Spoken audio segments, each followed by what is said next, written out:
Welcome to Neurodivergent Homestead. I'm Michaela, and I'm here with Celine and Opal.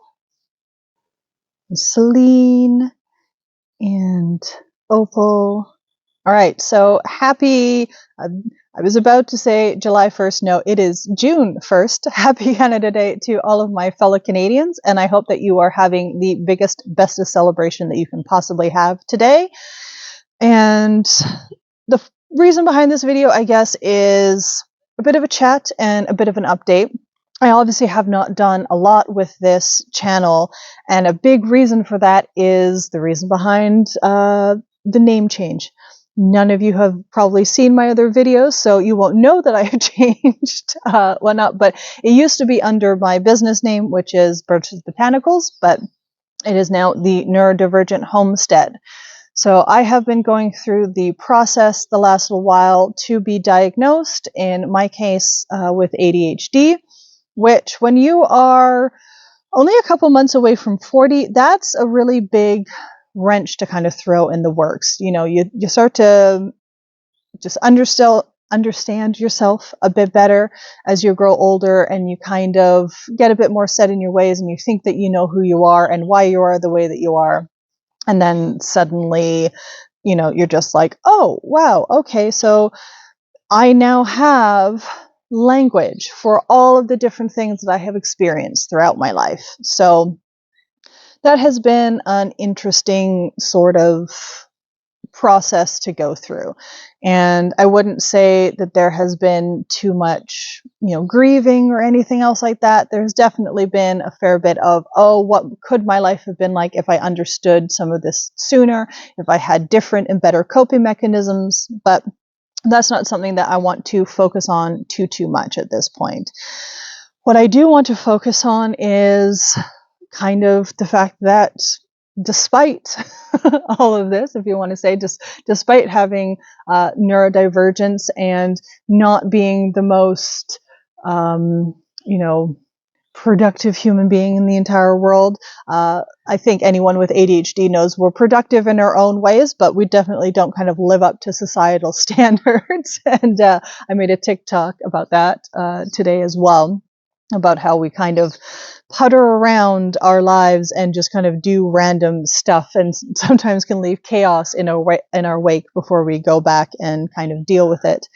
So yeah, it has been an interesting process, and it's great to kind of have, names for certain things and language to be able to describe what it is that I go through, and now just have ideas for when it comes to how I can develop some better coping mechanisms and just strategies to be able to deal with everyday life. So that's going to be the journey going forward, is talking a lot more about not just the homestead and what I'm doing, but also what it's like to homestead with neurodivergence, how to homestead when your brain doesn't necessarily work in the typical manner, when you are someone who just kind of putters around and does a whole bunch of different projects all at once. So that's going to be a bit more of what I talk about going forward.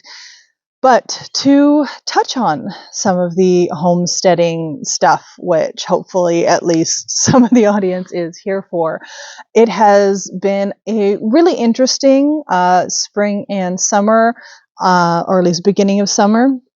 So we had some very hot weather and then cool back down, and it was essentially like very, very hot days with cold nights, and that's not particularly good for almost any plants. So a lot of things were either delayed or stunted.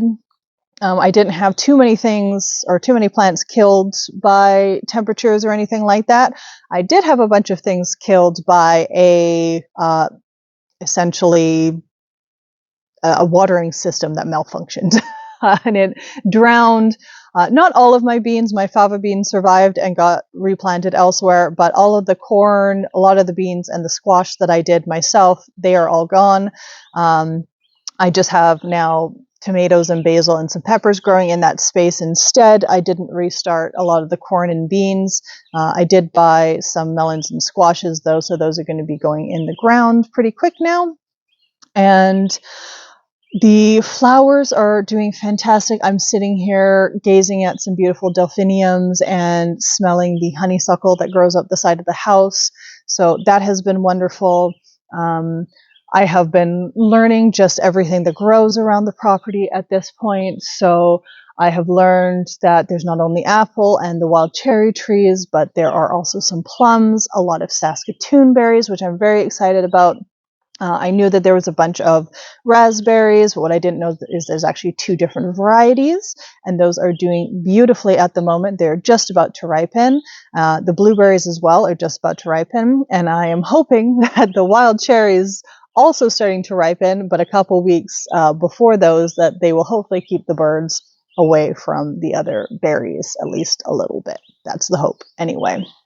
So the other thing that I have been doing is finding all of the medicinal plants that are already growing around the property and either kind of making plans to be able to seed save or move them and whatnot. So an example of that is the amazing amount of feverfew that I just harvested from the garden this morning. So here is my beautiful armful of feverfew.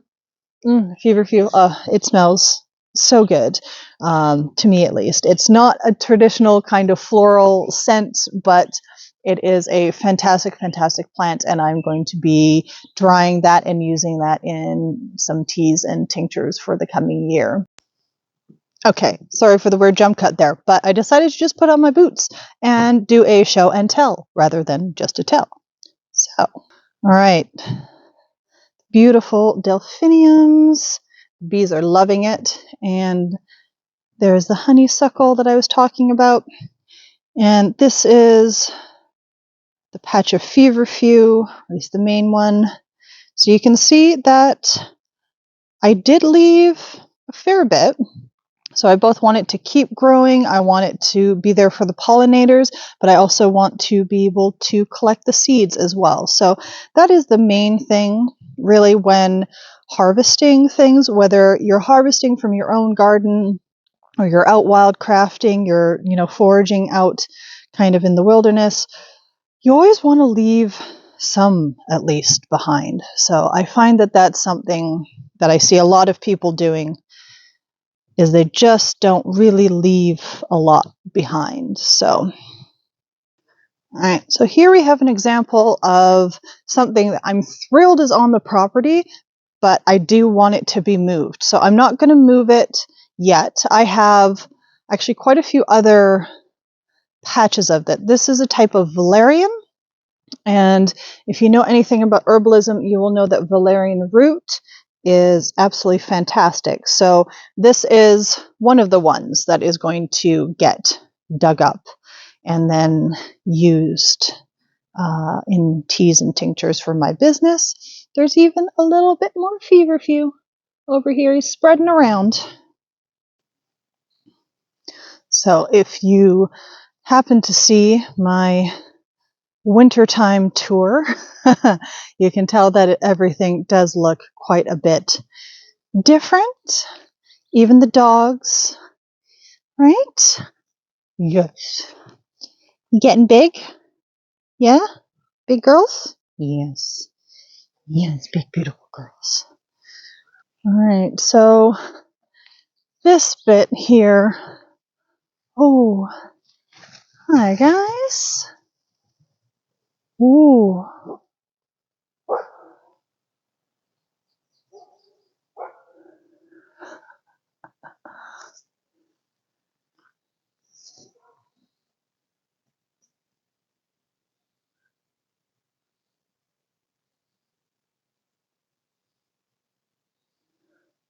Right, so this is at the back half of the property.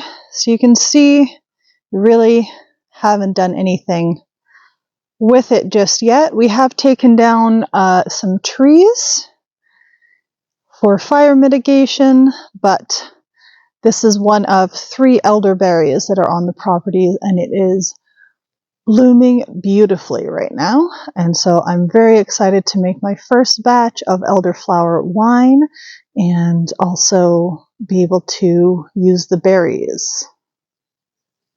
And then the biggest project being converting this lower field into what will just be a perennial garden. I do have some annuals in the rows here, but that's just because you can only do so much with 2 people in 1 year. So got some plants ready to go in. Right now I have an English walnut tree, a bunch of currants, some sea buckthorn, some more feverfew there, and then a bunch of different herbs. So there's like clary sage, Navajo Agastache, some meadow arnica. So this bit originally wasn't tilled, but I'm very, very glad that I made the decision to actually get it tilled. So it is coming along, honestly, quite nicely. And in a few years, it's going to be well established and an awesome little spot. This bit, however, originally, before we had it tilled, I had a lot of corn, bean, squash, which I mentioned got drowned. So now it is a bunch of, unfortunately, struggling tomatoes and some basil and some peppers. So all these tomatoes were left over from a greenhouse that was shutting down. So they were given to a friend of mine who also gave some to me. And they have actually recovered. I know that it seems silly to say that these have recovered, but honestly, compared to kind of what they were like before I got them into the ground, they are doing a lot better. So that's fine. And then my project for today is to get all the stuff over here planted. So that is going to be the rest of my day for the most part. Not necessarily the planting, but just kind of doing stuff down in the field. Alright, so I have obviously had a outfit change here. Got my sun hat on. Even though it's not very sunny, still, I would get a sunburn if I didn't wear it. So anyway, that is going to be it for this video. I thank you guys so much for watching. And of course, we have to do the usual bow down to the algorithm gods. So if you did watch this video and you liked it, please do hit the like button down below. And if you want to see more content from me, please do subscribe. And I'll see you guys in the next one. Bye!